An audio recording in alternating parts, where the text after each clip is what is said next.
That was beautiful, Spencer. So, welcome to our final week of Advent at Unity Spiritual Center, Ottawa. Last week, we joined Unity Kitchener for the theme of love, and this week we are lighting the candle of joy. So, first, let's focus our attention on this beautiful Advent wreath.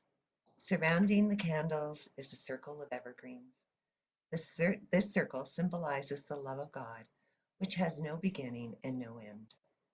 The green branches and candles reflect the persistence of life even in the midst of winter. And as we light the candle of joy, take a moment and think about what joy means to you.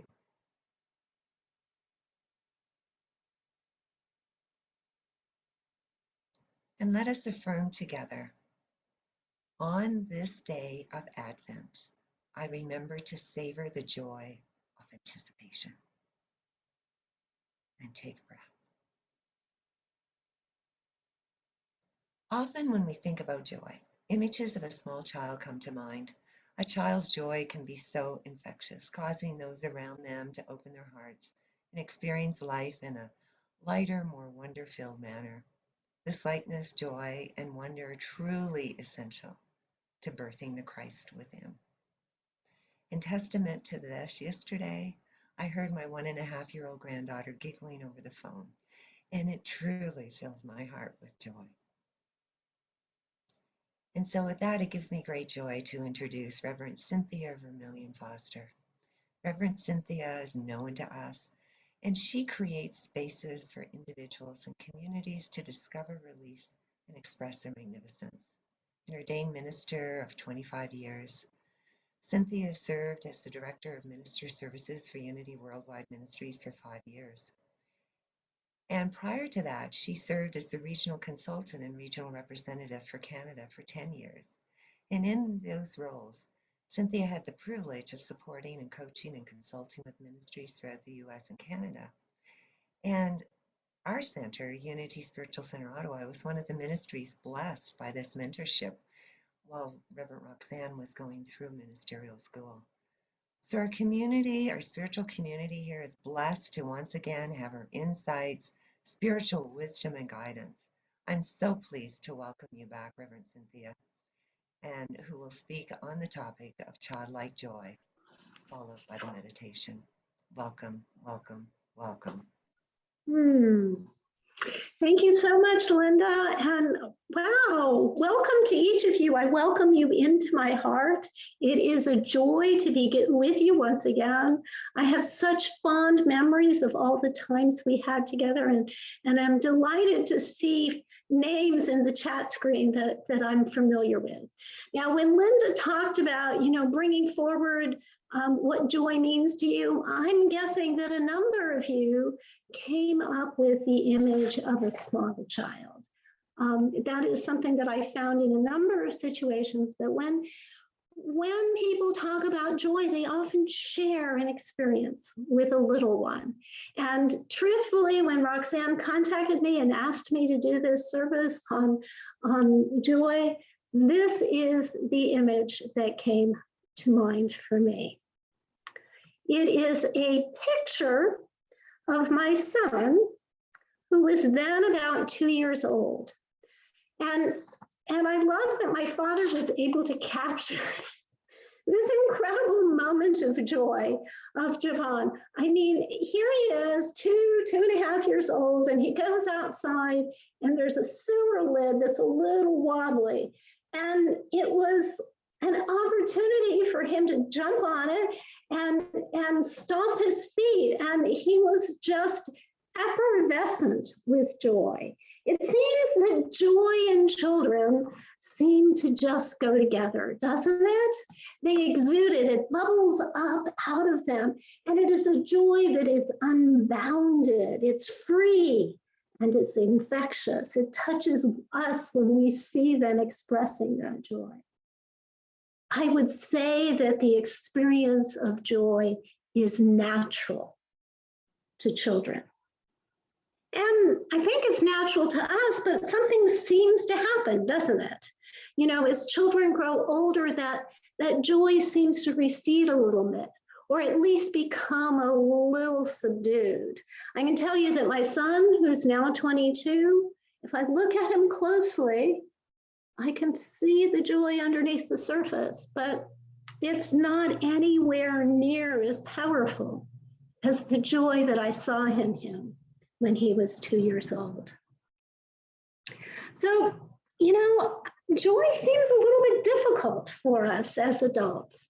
And I thought that we could reflect a bit today on what it is about children, what they can teach us about joy. And one of the first things that came to mind when I began to reflect on this was a story that my mother used to read to us every year at Christmas time. It remains my favorite Christmas story, and I'd like to share a bit of that story with you today. That story is the story of the Littlest Angel, written by Charles Tazewell. It begins like this. Once upon a time, oh, many, many years ago, as time is calculated by people, but which was only yesterday in the celestial calendar of heaven, there was in paradise a most miserable, thoroughly unhappy, and utterly dejected cherub who was known throughout heaven as the littlest angel. What's going on here? Think about this. A most miserable, thoroughly unhappy, and utterly dejected cherub. How is that possible in heaven? Well, here's the thing. That angel was only 4 years old when he presented himself at the gates of heaven. And truth be told, you know, all the splendor of heaven wasn't so comfortable for him. He would race through the streets making all kinds of noise. He whistled off key and disturbed people's meditation. He sang off key. He always seemed a little bit dirty and untidy. And so something needed to be done because the other angels didn't know what to do with all this boisterous energy. And the little angel was most unhappy. So the littlest angel was instructed to present himself before the angel of the peace. Now, the little angel was none too happy to go there. He thought he was going to be punished. And so he took his time getting there, and he finally arrived at the doorway, and he was very surprised to hear a merry voice singing. And then he entered. The singer, who was known as the understanding angel, looked down at the small culprit, and the littlest angel instantly tried to make himself invisible by the ingenious process of withdrawing his head into the collar of his robe, very much like a snapping turtle. At that, the singer laughed a jolly, heartwarming sound and said, "Oh, so you're the one who's been making heaven so unheavenly. Come here, little cherub, and tell me all about it." The littlest angel ventured a furtive look from the top of his robe. First one eye and then the other. Suddenly, almost before he knew it, he was sitting near the understanding angel and was explaining how difficult it was for a boy who suddenly finds himself transformed into an angel. Yes, and no matter what the archangel said, he'd only swung once, well, twice. Oh, all right. Then he'd swung 3 times on the golden gates. But that was just for something to do. That was the whole trouble. There just wasn't anything for a small angel to do. And he was very homesick. Oh, not that paradise wasn't beautiful, but the earth was beautiful too. Wasn't it created by God himself? Why, there were trees to climb and brooks to fish and caves to play in as a pirate chief. The swimming hole and sun and rain and dark and dawn and thick brown dust so soft and warm beneath your feet. The understanding angel nodded knowingly. And he said, little cherub, is there something we could do to make you happy? Oh, said the littlest angel, yes, there is, there is. There's this little box that I kept underneath my bed back home. If I could have that, it would make all the difference. So a heavenly messenger was sent to retrieve the box, and it truly did make all the difference. The littlest angel was happy beyond measure. He became much more tidy, his conduct much more appropriate for heaven, and truly, the other angels were all whispering and wondering what had happened.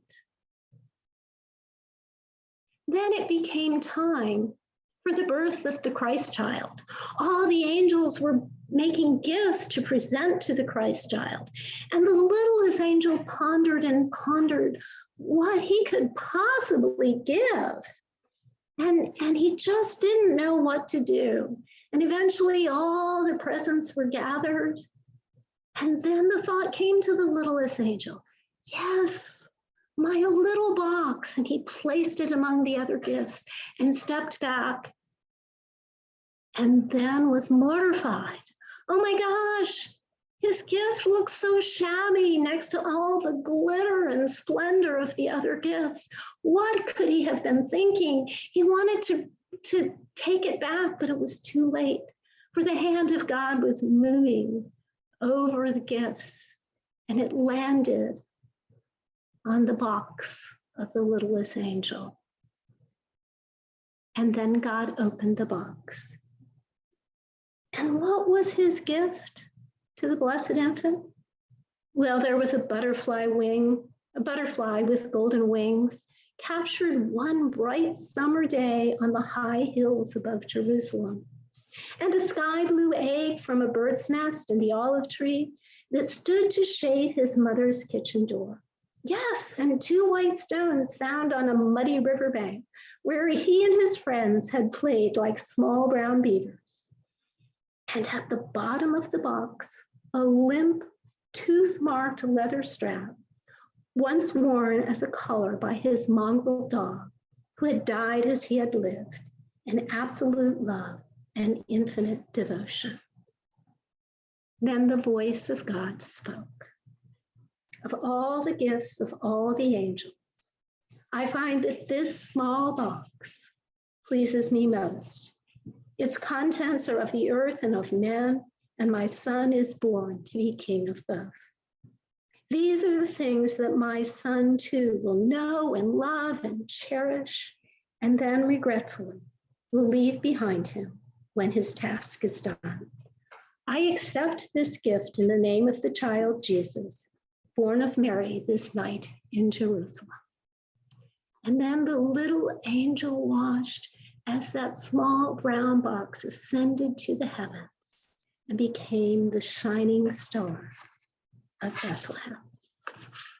So what is it about the little angel? What does he have to teach us? First of all, I want to point out that his joy was not found in the splendor of heaven.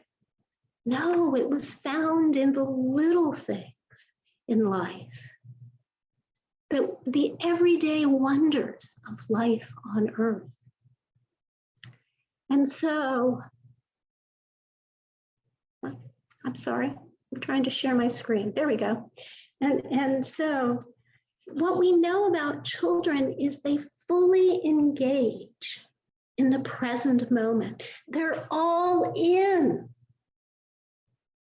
They don't hold back. They abandon themselves freely to what is before them.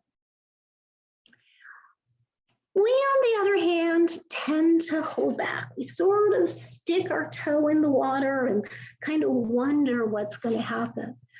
Author Brene Brown says that joy is the most vulnerable emotion that we experience. She even says that joy is terrifying. Terrifying. That's an interesting idea. Have you ever thought of joy as terrifying? I was surprised to hear her say this. And yet, when I thought about it more deeply, it really did make sense. Because if I think of those moments of pure joy, I am utterly abandoned to the moment. I have let go, I have surrendered on a very deep level. And that's uncomfortable for us as adults. I would also say that this surrender into joy is something that is talked about in many spiritual traditions. In the Buddhist practice, they talk about the experience of nirvana. It's often translated as bliss. And nirvana is achieved through complete surrender to the present moment. It is about letting go of our attachments and our aversions and being all in. If we move to the Jewish faith or the Sufi tradition, they talk about the experience of sacred marriage, a complete union with the divine. And once again, the sacred marriage is achieved through deep surrender, to deep letting go and allowing ourselves to be part of the dance of the cosmos. And then in John 15:11, Jesus says, I have said these things to you so that my joy may be in you and your joy may be complete. What are the things that Jesus is talking about? They're all of the spiritual teachings that he has shared. And embedded in every single one of them is the experience of letting go and surrendering to the movement of God in and through us. That is an experience of pure joy.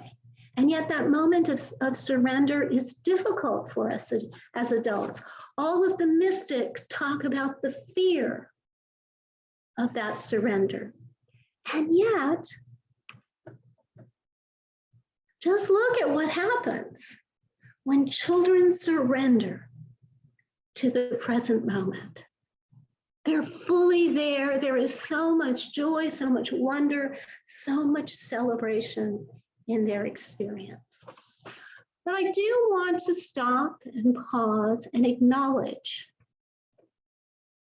that all of this sounds lovely. I think all of us want to experience that mesmerizing joy that we see in children. We want to abandon ourselves to the present moment. But that's not always easy. While there are incredible joyous experiences in all of our lives, there are also difficult times, challenging times. Life can be painful. I have been going through a very painful and challenging time myself. And I can tell you, the joy can seem very distant and very far away. But I can also tell you, that the children get it. They know that joy isn't complicated. It's not about huge dramatic successes or accomplishments. It's not about the splendor of heaven. Joy is simple. It's a natural state that can be found in the very simplest of things. Simple things that are right here all around us at every moment in every day of our lives.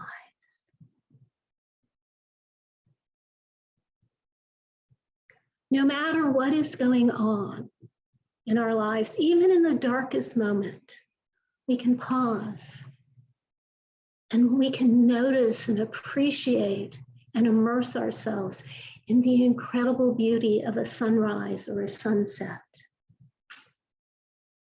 We can appreciate the incredible beauty of the smile on a loved one's face.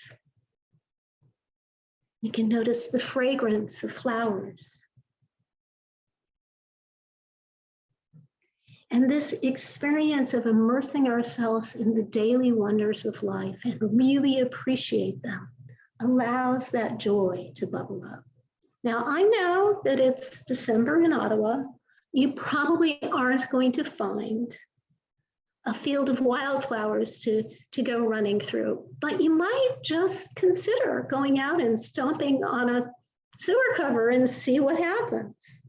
You might be surprised. What I do know is that every time we connect and appreciate what is before us, we touch the joy that is real and that is ever present. Rumi says,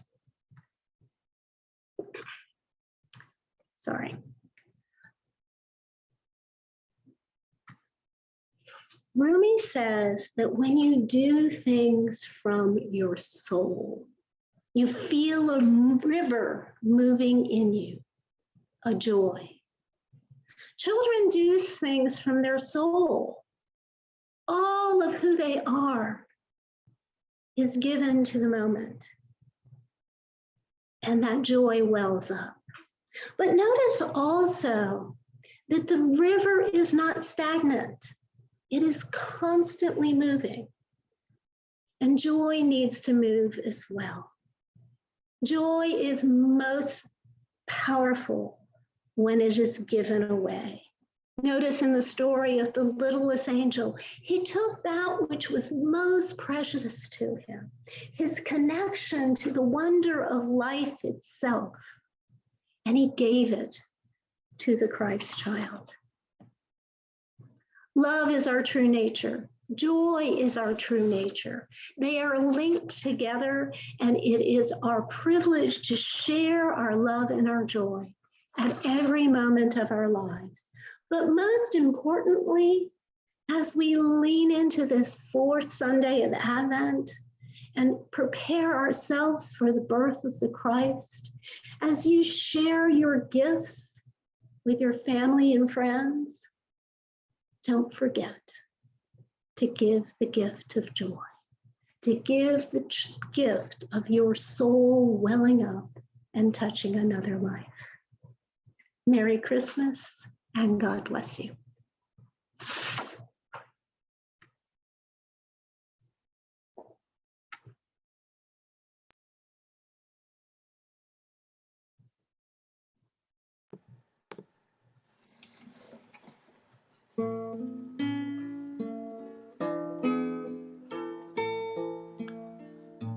I am so blessed, I am so blessed, I am so grateful for all that I have.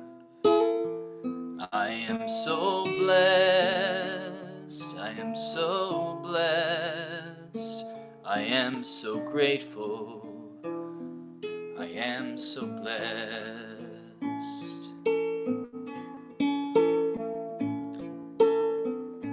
I am so blessed, I am so blessed, I am so grateful for all that I have. I am so blessed, I am so blessed, I am so grateful, I am so blessed. I am so blessed, I am so blessed, I am so grateful for all that I have. I am so blessed, I am so blessed, I am so grateful, I am so blessed. so grateful. I am so blessed. I am so grateful. I am so blessed. I am so grateful. I am so blessed.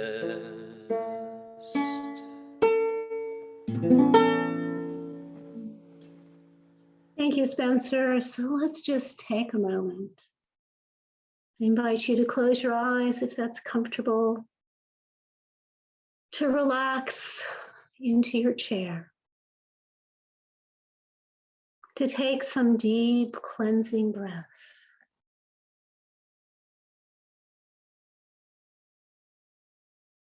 And just acknowledge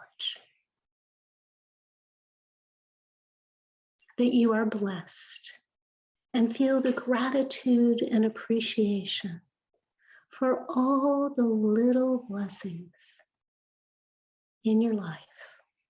Allow those little blessings to arise to the surface and feel their power. Feel the wonder of God moving through your life. You are so blessed, so grateful. And as that appreciation anchors you, move deeper, deeper into your essence. And know, my pure nature is joy and love. Joy is the very foundation of my being, for joy is the experience of deep connection with God, with the infinite, with all of creation. And when I center in to that truth,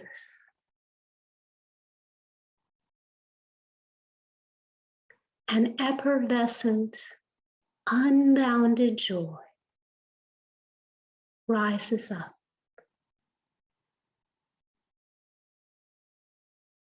And I feel myself moving in that river of God, touching the world in incredibly powerful ways. So I allow the joy and the love that I am to spill out into the world this Christmas season. That love moves forth from where I sit across the planet, touching every blade of grass, every mountain and valley and hilltop, every ocean and river and trickling stream, the animals, the flowers, the plants, and that joy and love touches every human heart.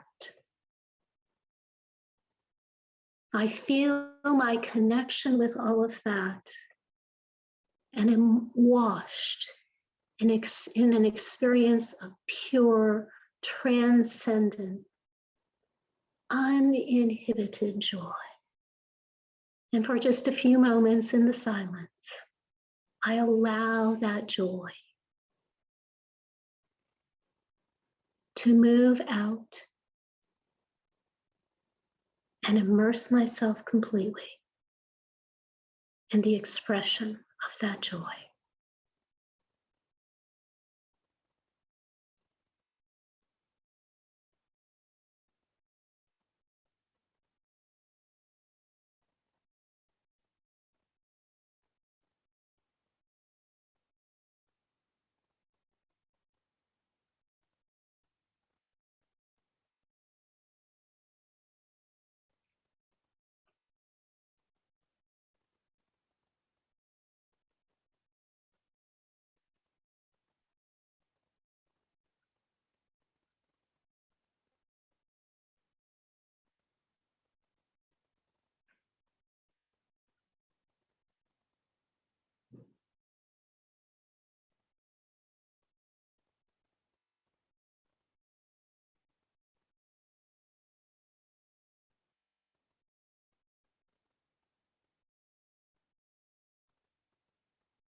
My very essence is pure, unbounded joy.